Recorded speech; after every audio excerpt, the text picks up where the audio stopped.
When I was a kid, I wanted to be a pilot.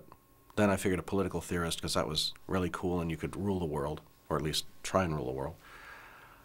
And then I went into acting and I discovered I loved it. And somewhere along the way, I just started writing. And I guess the way someone once asked me, which do I prefer, acting or writing? And I said, well, I love acting passionately, but... And he said, do you love writing? I said, I don't know, do you love breathing? It's an essential part of you. If you stop breathing, you die. If I stop writing, I don't know what would happen to me, but it would be a fundamental loss. It's not something I love or hate. It's something that's a part of me and that I can't divorce myself from, so it transcends that. I had submitted some material to Marvel after working for them in my freshman year at college as a gopher. And they started buying. First, a couple of articles here, a couple of stories there. I got what I thought was a part-time job as an editorial assistant, and it seemed like a great idea. 2.5 days a week for Marvel to pay the rent, and then I could audition, I could go to class, I could make my career as an actor. And Murphy's Law kicked in. None of the work came in the 2.5 days I was there. It always came in the 2.5 days I wasn't there, no matter how we shifted my schedule. So out of frustration, rather than fire me, Marvel being what it was then, they made me full-time. And I thought, aha, this is great. I was working as Len Weins' associate editor. So he was editor-in-chief, I was his number 2. We were running the whole company together, which basically meant he made all the decisions and I did all the work. Proofreading and and processing and such. And that was when he and Dave were putting together the X-Men. And I would sit in on the plotting sessions, because it was cool, and because I loved Dave's work, and I loved the characters he was coming up with, and I thought, this is really neat stuff. And then Len decided he didn't want to, he resigned as editor-in-chief and took as his writing assignments, as his exit package, 4 franchise books at the time, which were Spider-Man, the Hulk, Thor, and the Fantastic Four. But he didn't have any time left to do X-Men, because he could budget a week for each book. The X-Men was the odd book out. So he asked me if I would be interested in writing it, and I didn't think twice. I just said, you betcha. In the beginning, there was Charles Xavier, a mutant, a telepath, a reader of minds, who gradually becomes aware that he is not unique in the world, that there are others like him, that he is not a freak of nature, but in fact represents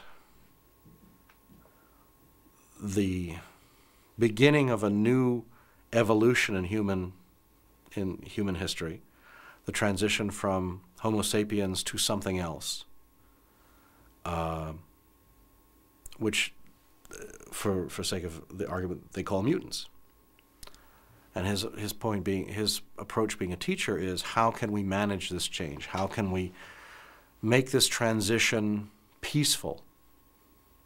To that end, he establishes a school for gifted youngsters where he hopes to collect mutants to inculcate in them a sense of ethics and responsibility, deriving from Stan's great line in Spider-Man, with great power comes great responsibility, and send them out into the world to live productive lives. Unfortunately, against a backdrop of a world which is becoming increasingly tense about these strange, weird creatures that seem to be popping up all over. Now, the difference is, for the first 30 years of the X-Men's incarnation, mutants were a fairly small cluster in the population, superhero mutants anyway, and it was sort of a manageable change. Now, thanks to various policy shifts, there are millions of them. They're all over the world. They're in everybody's face. Suddenly, one little school in Westchester may not be enough to hold them. How do you control the change now when it's in everybody's face? How do you deal with the fact that they're all over the place, that there's no way of escaping them, that non-mutant human beings are at a significant disadvantage now? That's the storyline we're playing out today. What happened with Wolverine over the course of years was I began asking these questions. Who is he? Why is he the way he is? What does he want out of life? Does he have any wants? What way can I find to make him accessible to me as a writer and interesting to me as a writer, that I can then turn and make him accessible and interesting to the audience? our awareness, our personal awareness of psychotic killers is fairly limited, thank God. They're not people you run into on the street. So other than portraying him as the ultimate boogeyman, how do you make him relevant to a reader? How do you create a character that the reader will want to come back issue after issue, year after year, and not be bored by the same sort of Johnny one note, I'm a psycho killer, I'm going berserk, I'm, mean and nasty and tough and don't, John Byrne, the artist John Byrne's take on Wolverine was, this is a guy who if you said hello to him the wrong way, he would cut your head off. So everybody walks on pins and needles around him, which is absolutely cool in terms of establishing a set of relationships. The problem is 50 issues later, 5 years later, if you're still doing the same thing for the same reason, you have to ask yourself, why hasn't anyone taken him outside, slapped him upside his head and said, what is your problem? Or why hasn't he slaughtered everybody? Because nobody can be that careful or that careless for that long without something actually happening. So then we had to, I found myself asking, what makes you tick? Why don't you go berserk all the time? What makes them tolerate you? What makes you want to be among them? When you're talking about Wolverine's entry into the X-Men, you have to go into sort of a little bit of backstory. Wolverine was originally created by Len Wein and John Romita, I think, for a debut in the Hulk as this crazy kind of Canadian adversary for him. Then when Len moved on with Dave Cockrum to create what became the new X-Men in 1974, he drafted Wolverine for the team. So I picked up the series with the second issue. So I am to a significant extent the foster father. I was handed a done deal as far as the cast goes, which is fine. The challenge for me as a writer in terms of Wolverine, and this sort of ran on for about 2 or 3 years until I got a handle on him, was how do you make a psychopath interesting? Because that was essentially what he was, this guy who, without warning, popped these claws out of his hands, goes psycho berserker, and slice up everything in sight, and then, settle down again.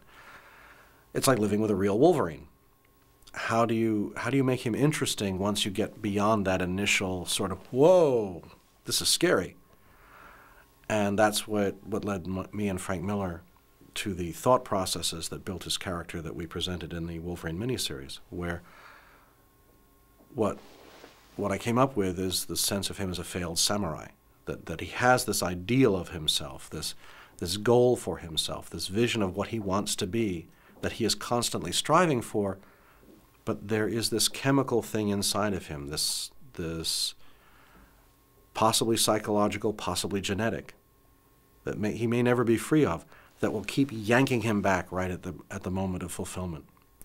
So in Wolverine's case, as with many of the X-Men, the key is the struggle. It's not that he will ever succeed in achieving his quest.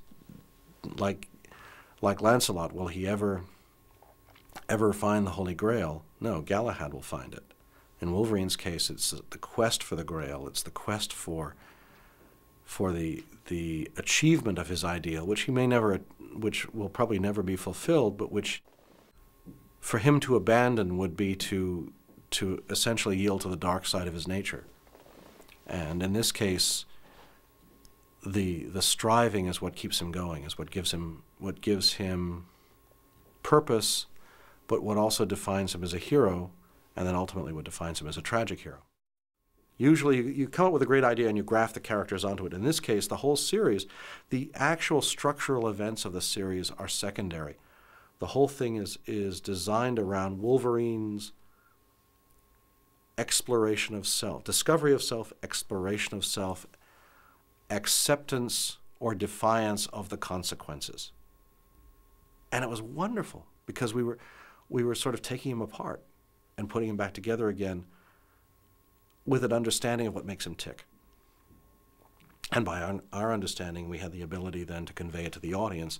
And suddenly, where we had a character who was sort of, okay, we now had the foundation for a character who proceeded to become the conscience and heart of the team.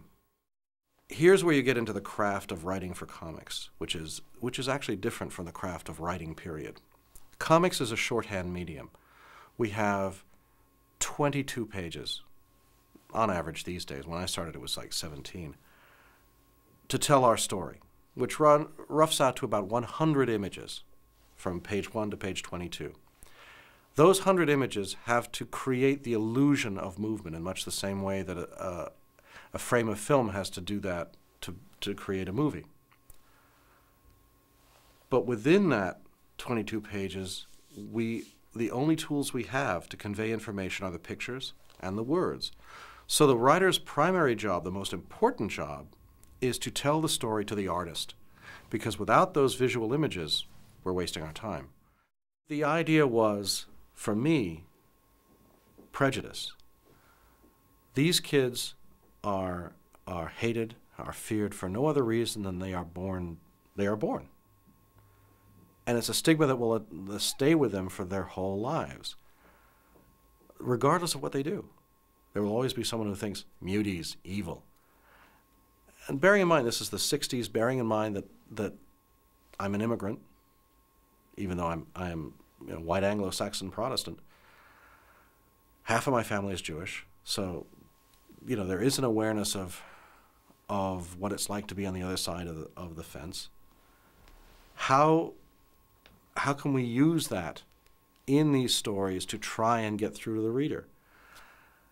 And as I said, it was the 60s, it was the 70s. There was a desire to try and use comics without sacrificing the adventure, without sacrificing the excitement and the story content, to make some points, to try and build on what Stan had established in the 60s with Spider-Man and the FF, to take comics to a newer level, to a more relevant level, to speak to our audience in ways that would surprise them and make them think and make them move them in a different direction.